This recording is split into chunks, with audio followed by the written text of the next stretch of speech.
مسلیان سیرت سیدنا علی رضی اللہ عنہ کے سلسلے درس میں گزشتہ مرتبہ ہم نے اللہ کے نبی صلی اللہ علیہ وسلم کی وفات تک علی بن ابی طالب کی سیرت کے واقعات کو سنا تھا۔ آج آپ کی سیرت کے پانچویں حصے میں انشاءاللہ عہد صدیقی یعنی ابو بکر صدیق کے دور خلافت کے 2.25 سال بعد اس کے عمر بن الخطاب رضی اللہ عنہ کے دور خلافت کے 10 سال بعد اس کے عثمان بن عفان رضی اللہ عنہ کے دور خلافت کے 12 سال انشاءاللہ ان 3 ادوار کے اہم واقعات کو ہم اپنے سامنے رکھیں گے انشاءاللہ۔ تو آغاز ہم کرتے ہیں دور صدیقی کے عہد خلافت سے، جیسے کہ اللہ کے نبی کی وفات کے بعد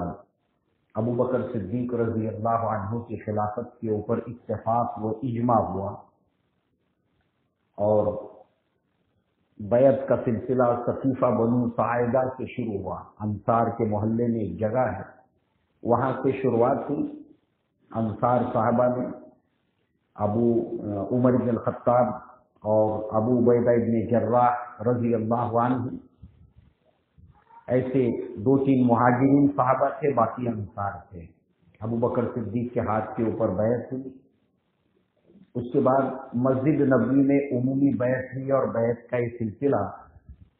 جیسے جیسے آگے بڑھتا گیا، جس نے نہیں کی تھی دور تھے، قریب تھے، مصروف تھے،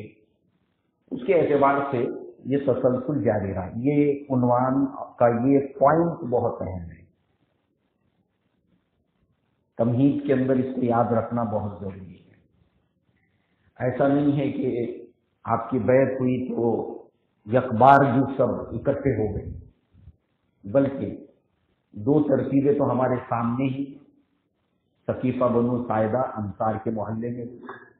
مسجد نبوی میں عمومی ہوئی، جو موجود نہیں ہے وہ آتے گئے، کرتے گئے، سلسلہ چلتا رہا ایک وقت تک۔ یہ پوائنٹ بہت اہم ہے تاکہ اگر کوئی اس کو ایکسپلائٹ کرے تو ہمارے ذہن میں یہ پوائنٹ رہے۔ کیا گیا ہے اس لیے۔ دوسرا نقطہ جو یاد رکھنے کا ہے اور آپ کو یاد رکھنا ہے ایک تھوڑی دیر تک، تاکہ جب اس نقطے کا دوبارہ اعادہ ہو تو بات بالکل واضح ہو جائے۔ دوسرا نقطہ کیا ہے؟ وہ یہ ہے کہ علی بن ابی طالب رضی اللہ عنہ نے ابو بکر صدیق کے ہاتھ پر بیعت کی اسی دن یا دوسرے دن، یہ ایک بات ہے۔ جس دن عام بیعت ہوئی اسی دن یا دوسرے دن۔ ابھی ہم نے سنا بیعت کا یہ سلسلہ چلا ہے مرحلوں کے اندر، تو آپ نے پہلے دن کی ہو یا دوسرے دن کی ہو۔ پہلے دن تو ہنگامی حالات بھی تھے، اللہ کے نبی کی تدفین کا معاملہ ہے، تمام ہنگامی حالات تھے، مگر یہ بھی ہے کہ پہلے دن ہی آپ نے کی یا دوسرے دن کی، یہ بھی دلائل ہیں۔ دوسرے 6 مہینے کے بعد آپ نے کی، یہ بھی دلائل ہیں۔ اب یہ دونوں نکات کو ذہن میں رکھتے ہوئے اب ہم آگے بڑھیں، بات آگے چل کے واضح ہوگی، اور انشاءاللہ اس طرح سے اللہ نے چاہا تو ہوگی کہ پھر اس کے بعد انشاءاللہ اس پوائنٹ کے اوپر اگر کوئی ایکسپلائٹ کرنا چاہے، کوئی اس کو کھیلنا چاہے اس سے، تو کھیل نہیں سکے گا اگر ہم دھیان سے سنیں۔ بیعت یکبارگی نہیں ہوئی، یہ مرحلہ در مرحلہ چلتا رہا، لوگ آتے گئے، بیعت کرتے گئے، 1 دن 2 دن 3 دن 4 دن چلتا رہا۔ ایک نمبر 2، آپ نے پہلے دن یا دوسرے دن کی یا 6 مہینے کے بعد کی، دونوں دلائل ہیں۔ یہ 2 پوائنٹ کو یاد رکھنے کے بعد ہم آگے بڑھتے ہیں۔ دیکھیے، اللہ کے نبی صلی اللہ علیہ وسلم کے بعد ازواج مطہرات نے، اللہ کے نبی صلی اللہ علیہ وسلم کی بیویوں نے، یہ مسلم شریف کی روایت کا حصہ ہے، ٹھیک؟ اللہ کے نبی کی ازواج نے یہ چاہا کہ عثمان ابن عفان کو بلا کر ان سے کہا جائے کہ آپ خلیفۃ المسلمین ابو بکر صدیق رضی اللہ عنہ ان سے میراث کا مطالبہ کریں، یعنی بیویوں کا جو وراثت میں حصہ ہے نبی کی، اس کا مطالبہ کریں عثمان ابن عفان کے ذریعے سے، اللہ کے نبی کی بیویاں۔ عائشہ صدیقہ رضی اللہ عنہا نے، جو خود بھی اللہ کے نبی کی زوجہ تھی، انہوں نے تمام بیویوں کو یہ بتایا کہ لا نورث ما ترکنا صدقۃ، کہ ہمارا کوئی ترکہ وراثت نہیں ہوتی،